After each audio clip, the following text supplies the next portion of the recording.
Happy Saturday! Hope you're having a beautiful day. So my friend Brittany just informed me that lives now stick around for more than 24 hours. So I'd like to do more lives now that I know that I can come on and it's not just going to disappear in 24 hours. So anyways, so if you've been on my story today, you saw that I'm making Arnica oil. Arnica is an amazing flower that's really great for swelling, bruising, arthritis, and sore muscles. My mom just recently twisted her ankle and it's swelled up really bad and is super bruised. And so I've been making Arnica oil for her. And she's been going through it so quickly that she's actually already run out. So I'm going to be making more. I wish I would have thought to have my Arnica flowers. Oh, I do have them. Here we go. So I'll show you the Arnica flowers, what they look like. They're like fluffy and orange.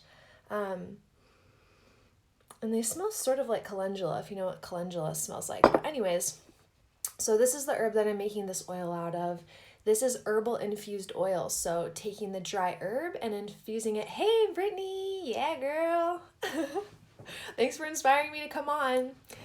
So that's infusing the dry herb into a carrier oil, which I use jojoba oil because it's just my favorite.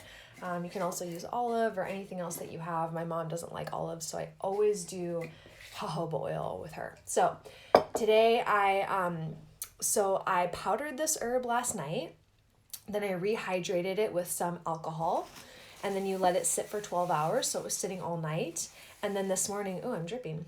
And then this morning I mixed the oil with the dried, powdered, rehydrated herb and blended it a few times. So there's a few different ways to infuse herbs into oil, and you can really use any of those different ways to do that. It's really more of an art than a science. So you can use one or two of those infusion methods. You can use all four of them. I think there's four, maybe five. You can use all of them, and that's the best way to extract the most medicine out of your plant, is to use all the methods. So I'll just review the methods really quick. So rehydrating the herb with some sort of solvent like alcohol, which I did. Then there's heat, which you definitely don't want to do like too high of a heat because that can burn the oil and burn the herbs and kill the medicinal properties. So using a solvent to rehydrate, heat, friction, which friction is what we used in the blender when I blended this up, and time. And so I use time a little bit, not as much because this is a quick infusion. So rehydrating with the alcohol, heat, time, and friction. Okay, so there's four, at least that I'm coming up with right now. So I use all four of those, not as much the time, because like I said, I'm making a quick infusion. I'm seeing my mom today, so I want to get this over to her. So I did all of those, and so now I'm going to strain. So I just thought I would bring you along for the straining process. So I have this really cool thing on my blender where I can just literally put the blender attachment and the blade right onto a regular mason jar, which is really helpful to not have to be pouring the oil back and forth from the mason jar back into the blender, because you lose a lot of oil that way too. So I really love this. I got a blender specifically so that I could do this and so that I didn't have to use my blender that I use for food for my oil, because you really don't want to get like food particles in with your oil, and you also don't want to get water in with your oil because water will make the oil go rancid. So I like to have a blender that's specifically for making oils. That way I know there's no food contamination and there's as little water as possible. So I have my giant bag of paper towels here. I will say that infusing oils and straining oils in particular is quite a messy task. So when you do this, I definitely suggest that you have paper towels or a rag on hand. I actually have my rag somewhere around here. Anyways, okay, so we'll just get right to it. So I use a nut milk bag. I think this is made out of nylon. You can also use muslin, which you'll have to eventually throw away, or cheesecloth, which is really messy. I love these. You can clean them really easily. You don't have to throw them away. I've reused this probably 10 times. I have 2 of them.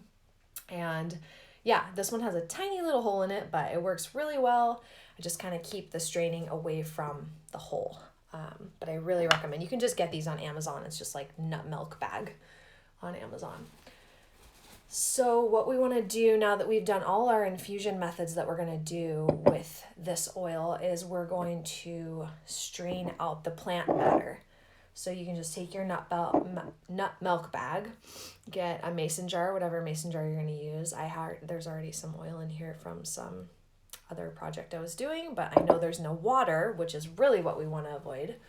So this is some other herbal oil that I made, so it's fine. It's not a big deal if it gets a little bit of comfrey oil in there. Okay, so I just put my little nut milk bag on there. You can also put a funnel, and then we're just gonna pour. So you can kind of see it dripping through on the bottom slowly.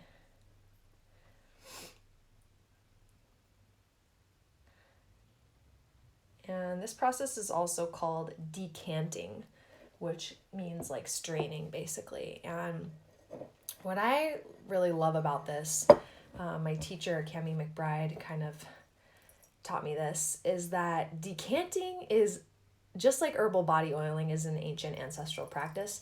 Decanting is an ancient practice that our ancestors have been doing for thousands of years. It's just crazy. I mean, not just with body oils, but with teas and tinctures and other things. So whenever I'm doing this, I feel really connected to my roots ancestrally, to humanity as a whole, and just to realizing that this is actually something that human beings have been, this is like a ritual that human beings have been participating in to make medicine for as long as human beings have basically been on the planet and been making medicine. So it's pretty cool. So anyways, I'm just sort of gently squeezing out. Oh, it smells so good. I can definitely smell the Arnica in there, and you can see, hopefully you can see the color.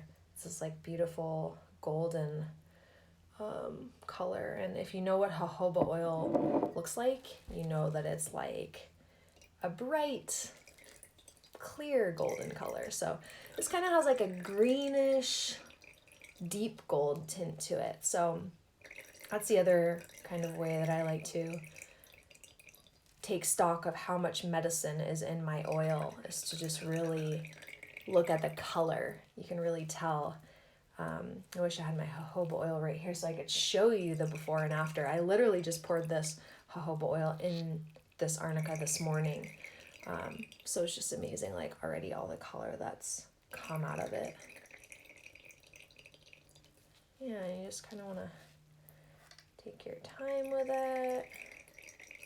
And the trick with decanting is really just trying to get as much of the oil out of there, because, you know, when you do decanting, you do tend to lose a little bit of the oil, or any process of pouring the oil from one container into another.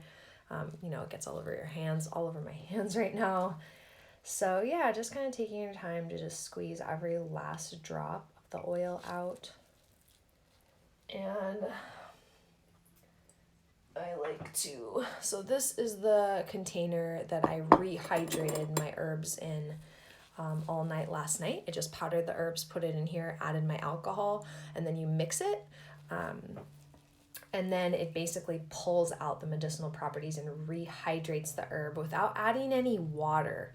So that's why with some herbs, when you make oil, you do want to use fresh plant, and that it is actually a better method with some herbs. But with most herbs, and I've never done fresh plant method, so I've always just done dried plant. And that's the thing with dried plant, is it's fully dry, so there's no oil, so you don't have to worry about basically rancidity in the oil going bad. So I've never worked with a fresh plant infusion, but there are some plants like St. John's wort, for example, that you do really want to do with fresh plant. So just sort of letting you know that when you're rehydrating, you're bringing life and back into the herb, and you're bringing the medicinal properties out of the herb without water, because water is what will make it go rancid. Okay, so what I do, I tend to grab, when I'm straining, grab a little container, typically what I strained the oil out of initially, and or what I rehydrated the oil in initially, or just any Tupperware or whatever, and I'll just dump out this little bit of herb matter into the jar so that I can, as I still have more here. So yeah, you can just kind of see this little bit of herb matter that's left. Okay, so we don't want that in our oil. We just want the oil in the oil, or else that would be quite a messy experience of body oiling. Okay, so we have more of this. This is the rest of the Arnica oil, and I'm just gonna keep pouring in. Ideally, the bottom of the bag would not be sitting in the oil on the bottom. Hopefully you can see that. Just try to get the rest of that out.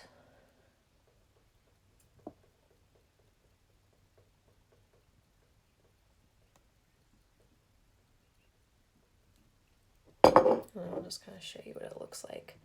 It's like all the herb and the oil is just kind of chilling there, and it goes pretty slow, especially through these nut milk bags, unless you just kind of apply a little bit of pressure, and then it will just start coming right out.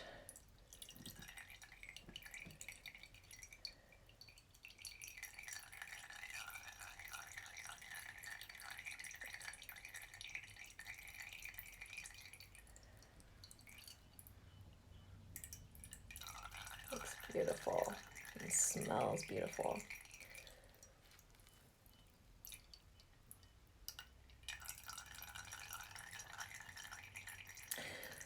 So with this oil, I'm actually going to leave it as a body oil, and I'm not going to add I'm not going to add beeswax or shea butter. So you can add beeswax and shea butter and coconut oil and melt that all down, and then add your herbal oil right here, and that will turn into a salve or a body butter.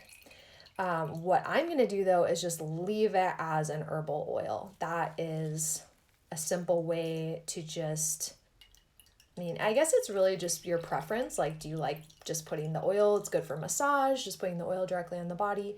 Or do you like it a little bit thicker in like a butter or a salve form? I guess it's just personal preference, what you like. You know, for putting oil on my face, I prefer just oil, just the Herbal Body Oil.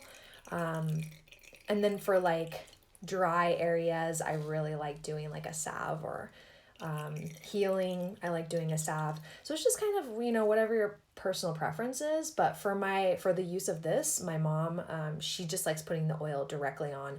The cool thing about oil too is that you can put it in your bath water. So you can just literally drop it right into the bath, like a teaspoon to a tablespoon. I haven't actually done it, so I don't know. I can't tell you exactly how much, but I've heard between a teaspoon and a tablespoon, depending on how much you like it. Look at my hand, full of oil. So I just kind of like to get as much of that in here. Of course, I washed my hands before. Try to get as much of this in there as possible. Oh my God, it smells so good. So yeah, just try to get as much of that oil out. So anyways, I'm going to keep this an Herbal Body Oil because that's how my mom likes it. She's been applying it just all over her ankle and her foot. If you're catching this video later, I said I'm making this batch for my mom who just kind of sprained her ankle, and this is Arnica. So Arnica is really amazing for swelling, bruising, muscle pain, arthritis. You don't want to use it on open wounds. So that's just sort of a contraindication to mention. But other than that, it's really amazing for all of those things, which is perfect for her right now. So this is mostly done. Kind of a mess, as I said. I'm going to bring my little container back over here. And I don't have it with me, but normally I would have like a spatula or a spoon to just get the remainder of the bits out of here, because I just, you know, you always want to make sure you just get all of it, especially because jojoba oil is not super expensive, but it's about $1 more an ounce than say like olive oil. So I really try to make sure I get all of it out. There's still a good amount in there, little bits in there. So I'm gonna grab a spoon or a spatula, strain the rest of it, and then put it in a little bottle with a little oil smudge proof label on it for my mom to use to heal up her ankle. So anyways, I hope that was fun for you. I hope that was helpful. Feel free to comment if you have any questions about anything or any herbs or any ways to do specific things, or if you'd like to maybe take a class with me sometime where I could describe the specifics in making certain oils. That could be an option too if there's enough people interested in that.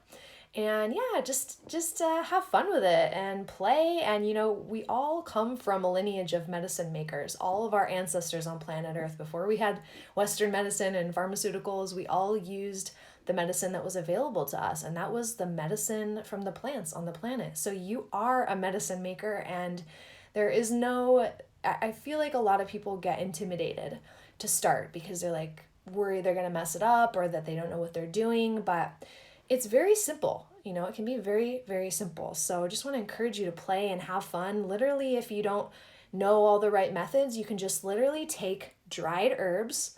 Start with something simple like calendula or chamomile or comfrey, or look up some other herbs. Lavender is a good one. Literally just start with a jar of dried herb and pour oil over it. And, even if that's all you do, and then you let it sit and you shake it up every day for 5 to 6 weeks. And even if that's all you do, that's a beautiful start to just getting more into medicine making, connecting with the plants, and making yourself beautiful medicine that can really support your journey. So thanks for being here. Have a beautiful day. Let me know, like I said, if you have any questions or if there's anything else that you'd like to see from me that could possibly support you on your medicine making journey. All right, friends, lots of love. All right, how do I end this thing?